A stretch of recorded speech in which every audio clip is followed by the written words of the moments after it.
하나님 말씀은 이사야 19장입니다. 이사야 19장 16절 말씀부터 말씀해 보겠습니다. 이사야 19장 16절입니다. 그날에 이집트 사람은 여자들과 같을 것이다.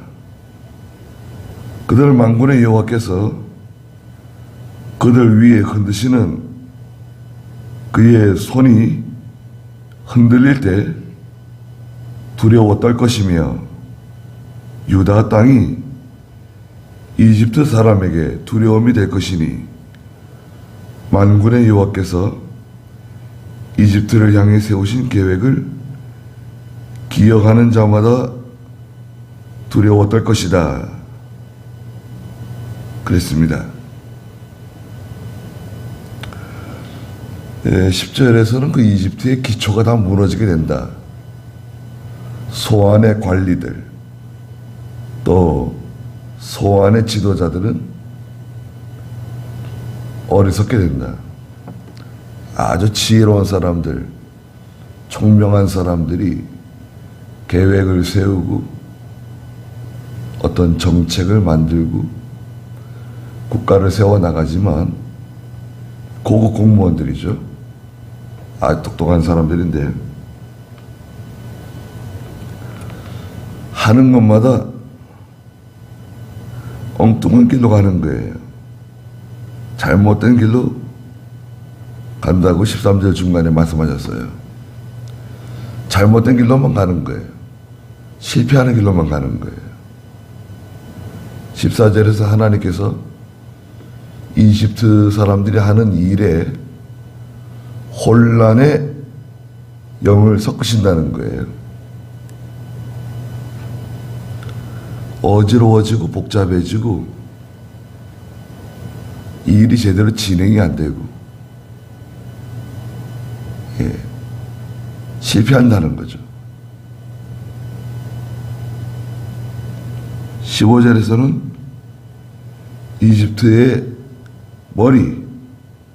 꼬리, 머리는 지도자들, 꼬리는 9장 15절에 보면 거짓말을 가르치는 선지자라 그랬는데 이 타락한 종교 지도자들, 종려나무, 존귀한 사람들, 갈대, 서민들, 흔들리는 사람들이죠. 여론, 대중, 갈대들입니다. 아무 소용이 없다는 거예요. 하나님께서 혼란의 영을 집어넣으시고 잘못된 길로 가게 만드세요. 그러면 사람들이 하는 일은 다 실패하게 됩니다. 똑똑하고 존귀하고 공부 많이 하고 경험이 많고 아무리 그래도 하나님이 도와주시지 않으면 이집트 세상 나라죠. 세상 나라. 세상 나라도 하나님이 도와주시지 않으면 어려워진다는 거예요. 16절에 그날에 이집트 사람은 여자들과 같을 것이다 그랬어요. 이 여자는 남자보다는 약한, 베드로전서 3장 7절에 아내는 더 연약한 그릇이다. 다 그릇인데, 질그릇인데 남자도 질그릇이고 여자도 질그릇인데 여자는 더 연약한 그릇이라는 거예요. 몸도 약하고 마음도 약하고 이집트가 남자같이 강하고 뭔가 이렇게 정복하고 다스리고 그런 존재였는데 하나님께서 이집트를 낮추신다는 거예요. 약하고 두려워하고 무서워하고 숨는 여자들과 같이 될 것이다.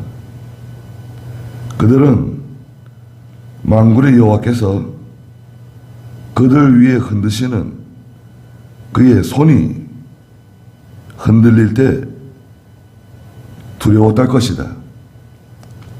하나님의 손이 그 이집트 사람들 위에 손이 흔들린다는 거예요. 손이 흔들린다. 하나님의 심판을 가르쳐요.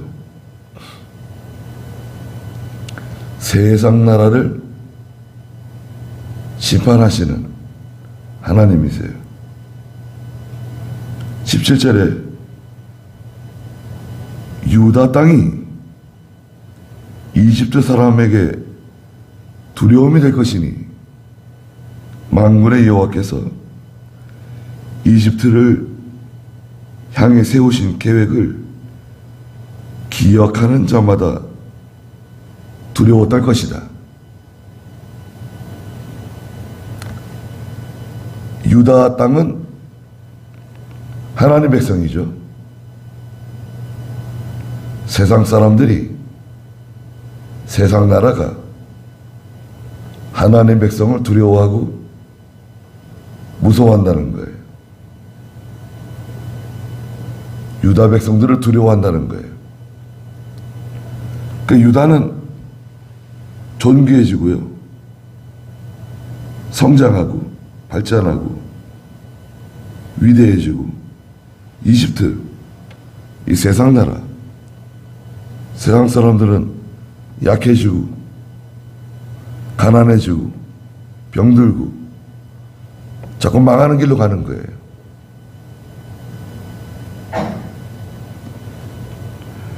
만군의 여호와께서 이집트를 향해 세우신 계획이 있다. 이거를 빨리 이해해야 돼요. 어제도 말씀드린 것처럼 이것을 보통 통찰력이라 그래요. 통찰력. 우리 믿는 성도들은 영적인 통찰력이라 그래요. 영적 통찰력. 잠언에서는 지혜라 그랬어요. 하나님의 뜻을 깊이 이해한다. 예? 하나님께서 내게 대한 하나님의 뜻, 우리 가정에 대한 하나님의 뜻, 자녀들에 대한 하나님의 계획, 우리 교회에 대한 하나님의 뜻, 하나님의 계획, 또 우리 국가, 우리나라에 대한 하나님의 뜻, 하나님의 계획, 또 전 세계, 전 지구적인, 전 우주적인 하나님의 뜻, 하나님의 계획이 있어요.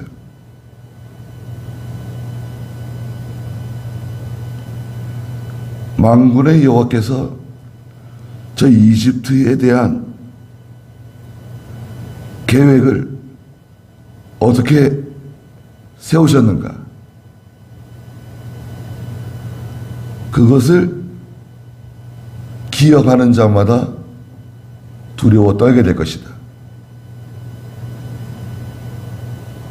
이집트의 몰락이죠, 몰락. 이집트는 이 세상 나라를 가르친다 그랬죠. 낮아지는 거예요. 세상 사람들, 세상 나라가 낮아져요. 그래가지고요, 무슨 일이 벌어지냐면, 여기 18절에 보니까, 그날에 이집트 땅에 가나안 말을 하는 5 성읍이 생겨난다는 거예요. 이집트 땅 안에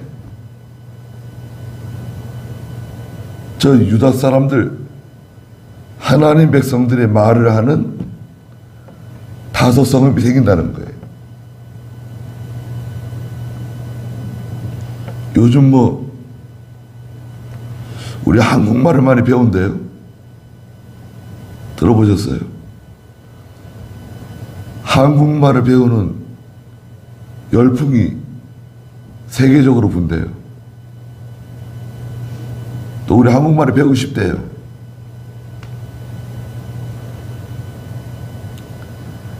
기역에다가 아를 더하면 가, 니은에다가 아를 더하면 나, 이런 식으로 배우는 거예요. 하루 동안 공부하면, 하루 동안 배우면 한국말을 읽을 수 있게 된대요. 깜짝 놀랐어요. 하루 동안 한글을 배우면 한국말을 읽을 수 있다. 무슨 뜻인지 몰라도.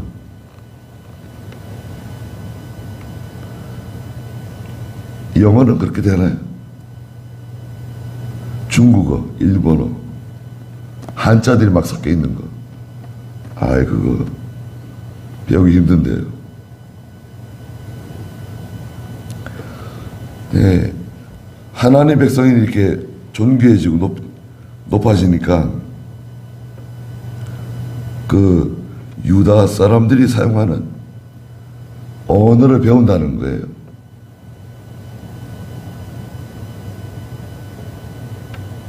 그 이집트 사람들 가운데 많은 사람들이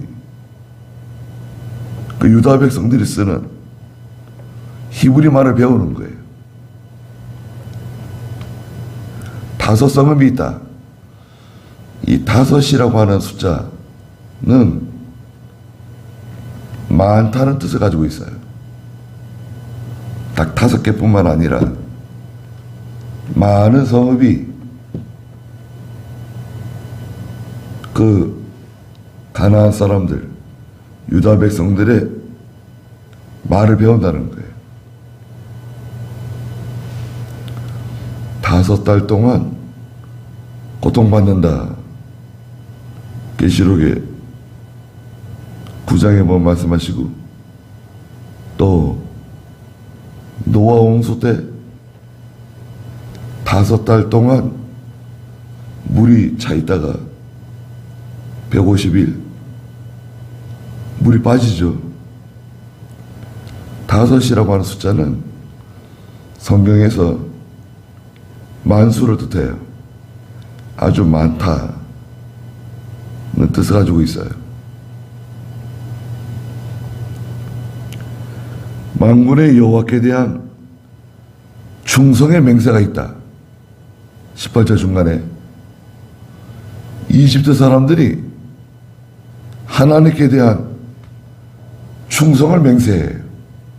아니 이게 어떻게 된 일입니까?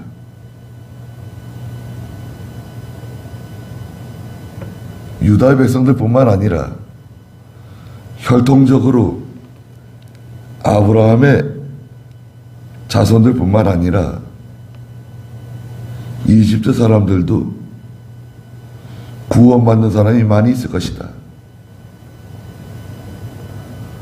예수 믿고 죄 용서함 받고 구원받을 사람이 많아질 것을 알려주시는 거예요. 그렇죠. 이집트에 기독교인들이 많이 있어요. 지금도. 네. 저 이집트에 기독교인들이 많이 있대요. 에티오피아 기독교인들이 많이 있대요.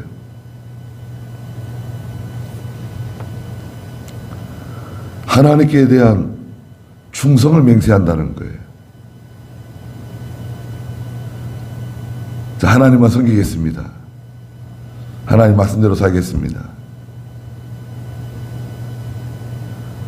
그런데 18절 마지막에 보니까 그 5 성읍 중에 하나는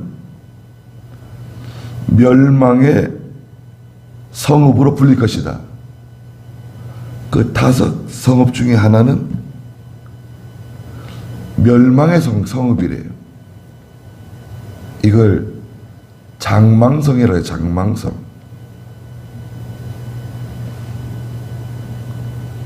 장망성이 뭐냐? 왜 멸망의 성읍이냐? 5개 중에 하나는 멸망의 성읍인데요. 이건 참 교회가 아니에요. 이집트에 하나님의 교회들이 세워지는데, 많은 교회들이 세워지는데 5개 중에 하나는, 5개 중에 하나면 20%네, 20%. 그 중에 하나는 멸망의 성읍이다. 장망성이다. 거짓 교회다. 그건 참교회가 아니다. 자, 이제 이해가 되셨죠? 세상에 교회가 많은데 대충 이 정도 퍼센트를 보면 돼요. 20%는 거짓 교회일 수 있어요.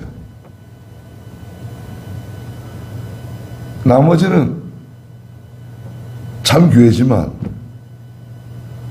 그 중에 20%, 전체 중에 5개 중에 하나는 거짓 교회다. 참 교회가 아니다. 목사가 많이 있지만 5 중에 하나는 가짜일 수 있다. 예수님의 12제자 중에 몇 명이 가짜였죠? 1명. 다른 유다네요. 12분의 1.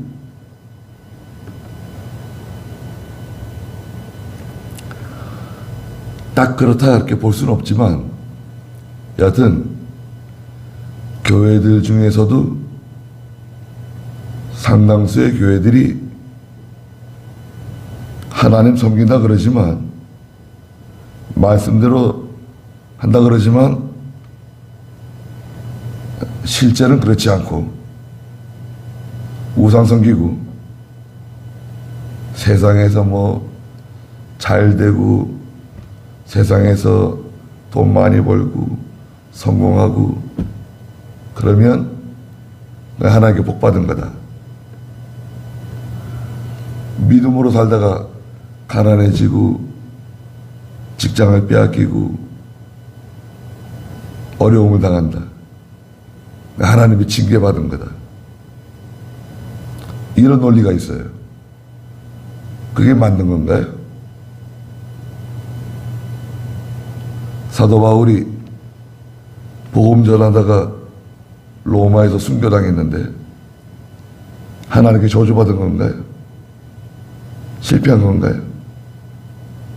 그렇다고 하면 예수님 십자가에 달려 못 박히시고 피 흘리셨는데, 죽으셨는데 그거는 완전한 실패네요. 그렇지 않습니까?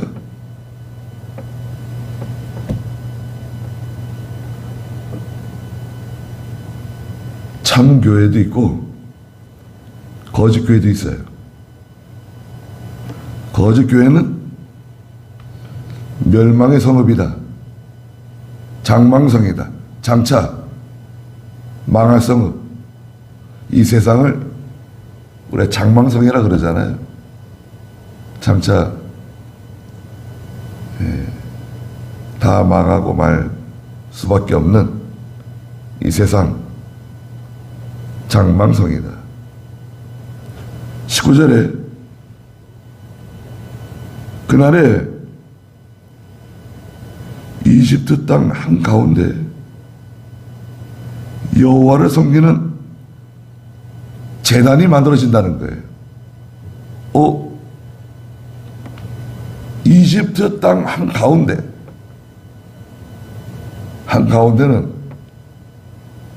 가장 요긴한 곳에, 가장 중요한 곳에 하나님을 섬기는 제단이 만들어진다는 거예요. 그리고 국경선에는 여호와를 위한 기둥이 세워진다는 거예요. 여호와를 위한 기둥이 뭐예요? 이거는 일종의 표식이에요. 우리는 여호와를 섬기는 사람들이다. 우리는 하나님을 섬기는 사람들이다. 예수 믿는 사람들이다. 국경에 여호와를 위한 기둥이 세워진다는 거예요. 이것은 이제 장차 신약 시대에 예수 그리스도를 통해서 복음이 온 세상 모든 민족에게 전파될 것을 상징적으로 보여주시는 거예요.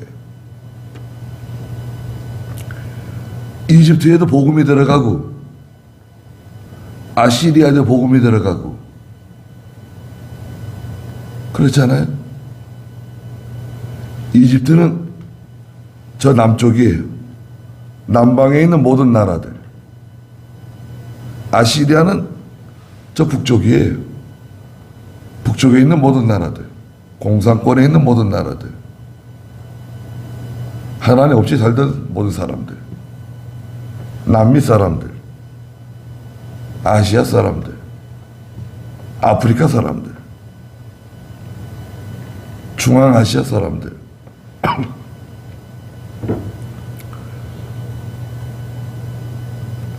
그 가운데 정중앙에 여호와를 위한 제단 뭔가요? 신약시대 교회죠. 교회들이 세워지는 거예요. 교회들이 세워지고 선교사들이 들어가고 성경책이 들어가고 바른 진리가 들어가는 겁니다. 우리가 몽골 선교를 한 12년인가 한 14년인가 한 것 같아요. 강성룡 목사님이 혼자 시작한 거예요. 대단해요. 하나님이 그런 기회를 주시고 그 강의를 다 영상으로 만들었어요. 카메라를 켜고 강의실에서 강의하면서 그 모든 강의를 다 녹화를 했어요. 동역이 옆에 통역하고 그 자료가 어마어마하게 지금 쌓여 있어요. 코로나가 터졌네요. 그래가지고요. 그 자료들 있잖아요. 하드디스크에 들어있는 강의 자료들이 몽골 전국으로 다 퍼져나가는 거예요. 거기에는 이렇게 하나님 말씀을 한 절 한 절 읽으면서 강의하는 내용들이 있잖아요. 저도 상당히 많이 강의했는데 그래가지고요. 알아보는 사람들이 있는 거예요. 알아보는 사람들. 몽골 사람들 인구가 많지 않잖아요. 공항에서 알아보고 시장에서 알아보고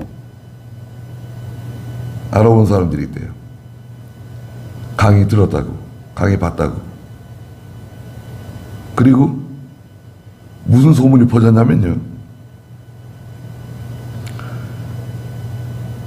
그분들이 가르치는 성경이 바른 성경이다, 진짜다, 성경을 배우려면 그리로 가야 된다, 또 자기들이 배운 것을 가지고 우리 강의한 거하고 맞춰보는 거예요.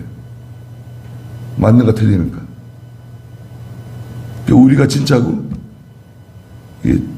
내가 지금 오늘 배운 게 진짜인가 가짜인가 비교해 보는 거예요. 우리가 가르친 거는 진짜예요. 스탠다드가 됐어요. 기준이 됐어요. 괜찮죠? 네. 예배 드리는 방식, 연보하는 거, 재직을 세우는 거, 교회에서 일어나는 사건을 처리하는 거, 또 하나님 말씀을 어떻게 가르치느냐, 이사야를 어떻게 가르치느냐, 요한계시록을 어떻게 가르치느냐. 아니, 몽골 사람들이 복음을 받아들이고 그럴 거라고 상상해 봤어요? 아니, 또 우리가 몽골 사람들에게 성경 가르칠 거 저는 꿈에도 생각 안 해봤어요. 아니, 몽골에 가서 뭘 또 제발 좀 한번 가라고 그렇게 여러 번 부탁했는데 제가 계속 거절했거든요. 야, 근데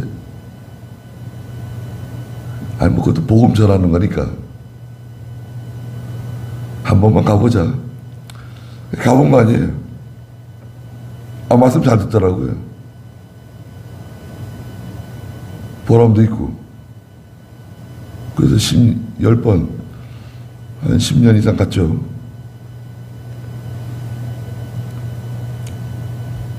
여하튼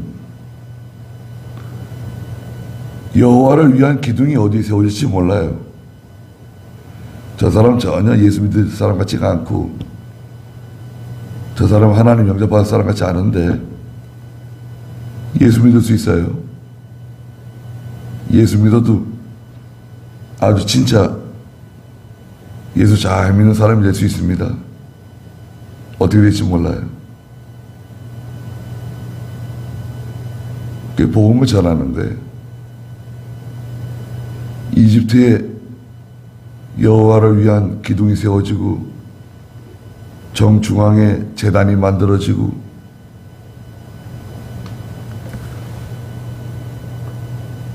저희들도 마찬가지죠. 우리 한국도 완전히 야만이었는데